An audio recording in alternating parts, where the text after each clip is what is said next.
यदि कोई इंसान पूरे भारत की सैर पर निकले तो उसे ना जाने कितने राज मिलेंगे जो यकीनन आपको हैरान कर देंगे।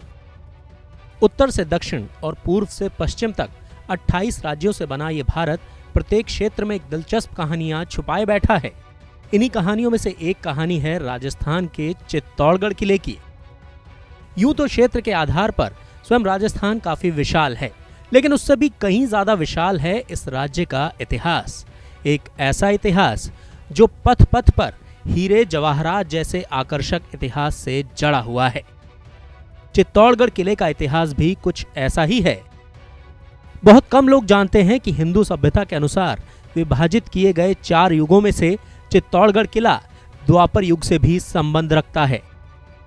दरअसल इसकी संरचना ही द्वापर युग में हुई थी। इसका मतलब यह है कि यह किला महज कुछ 100 साल पुराना नहीं है, बल्कि हजारों साल पुराना है। ऐतिहासिक महत्व के अलावा दिखने में भी यह किला कम नहीं है। भारत के सबसे बड़े किलों में पहले स्थान पर चित्तौड़गढ़ किले का नाम ही आता है।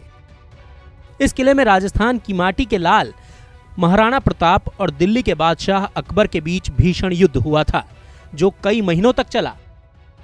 लेकिन बाद में महाराणा प्रताप को वहां की जनता के लिए चित्तौड़गढ़ का किला छोड़कर सालों तक जंगलों पहाड़ों में जीवन बिताना पड़ा। यह किला इतना विशाल है कि इसके भीतर ही बहुत सारे सुंदर सुंदर मंदिर और शानदार महल हैं। इन महलों को जो भी देखने आता है वो इसकी रचना को देख अचंभित हो जाता है। हर किसी के मन में यही सवाल आता है कि इतने बड़े महल को बनाने में कितने सालों का समय लगा होगा। कुछ लोग तो अनुमान भी लगाना शुरू कर देते हैं, लेकिन इतिहास की माने तो यह महल सिर्फ एक ही रात में बना है।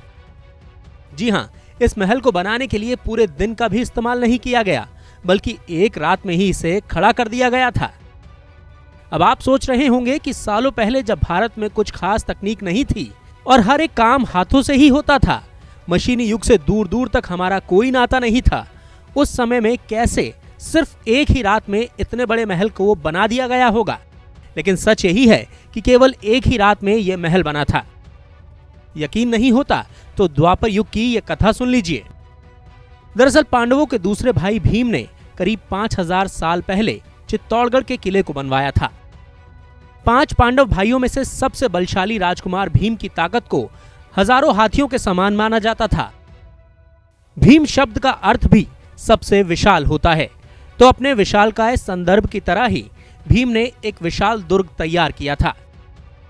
इस लोक प्रचलित कथा के अनुसार एक बार भीम जब संपत्ति की खोज में निकले तो उनके रास्ते में एक योगी निर्भयनाथ और एक यति कुकड़ेश्वर से भेंट हो गई। भीम को यह पता चलता है कि इस योगी के पास एक पारस पत्थर है और अगर वो भीम को मिल जाए तो उनकी खोज यहीं खत्म हो सकती है। तो बस फिर क्या था, भीम ने उस योगी से पारस पत्थर मांगा, जिसके बाद योगी पत्थर देने के लिए मान भी गया, लेकिन उसने एक शर्त रखी।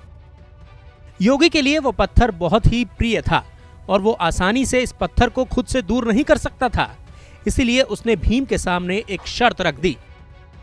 पारस पत्थर देने का वादा करते हुए योगी ने भीम से कहा, मैं जिस पहाड़ी पर रह रहा हूँ, यदि तुम रातों रात यहाँ मेरे रहने लायक एक विशाल दुर्ग का निर्माण करवा दो तो मैं खुशी खुशी तुम्हें यह पारस पत्थर सौंप दूंगा। योगी की शर्त सुनकर भीम एक पल के लिए तो दुविधा में पड़ गए, क्योंकि केवल एक ही रात में इतना बड़ा किला बनाना असंभव था।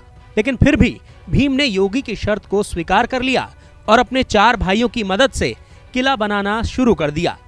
5 भाई काम पर लग गए और एक एक करके चित्तौड़गढ़ किले को आधार देना शुरू कर दिया।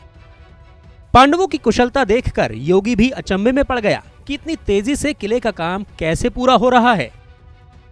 5 पांडवों द्वारा दुर्ग का कार्य करीब करीब समाप्त हो गया था, केवल दक्षिणी हिस्से का थोड़ा सा काम ही बचा हुआ था। योगी की चिंताएं बढ़ गई और उसने योजना बनाई।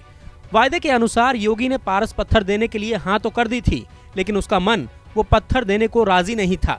वो जानता था कि यदि सूर्य उदय होने तक पांडवों का कार्य यूं ही चलता रहा तो जल्द ही दुर्ग तैयार हो जाएगा और उसे भीम को पारस पत्थर देना ही पड़ेगा। इसलिए उसने कपट की सहायता ली और यति से मुर्गे की आवाज में बांग देने को कहा। उस समय मुर्गे की बांग से ही सवेरा होने का पता लगता था, इसीलिए यदि मुर्गा बांग देता तो भीम सवेरा समझकर निर्माण कार्य बंद कर देते और योगी को पारस पत्थर देने की जरूरत नहीं पड़ती और ऐसे योगी दोनों तरह से सफल हो जाता। यति ने ठीक उसी तरह से मुर्गे की आवाज में बांग दे दी।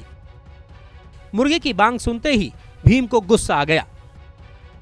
खुद को कार्य में असफल होता देख भीम को बहुत ही गुस्सा आ गया और उनका गुस्से का ज्वालामुखी फूट गया। तभी उन्होंने क्रोध से ताकत लगाते हुए अपनी एक लात जमीन पर दे मारी।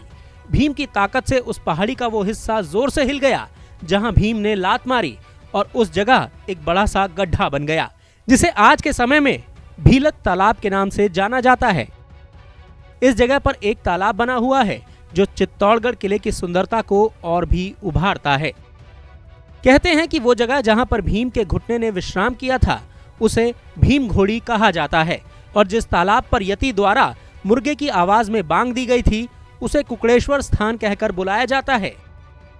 इस तरह से इतने विशाल महल को केवल एक ही रात में, या दूसरे शब्दों में कहें तो पूरी एक रात भी नहीं लगी थी, केवल इतने से समय में दुर्ग को तैयार किया गया था। इसमें कोई दो राय नहीं है कि इस दुर्ग का बाद में कई राजा महाराजाओं ने दोबारा से निर्माण करवाया होगा, लेकिन वो कार्य केवल इसकी खूबसूरती को बढ़ाने पर किया गया होगा।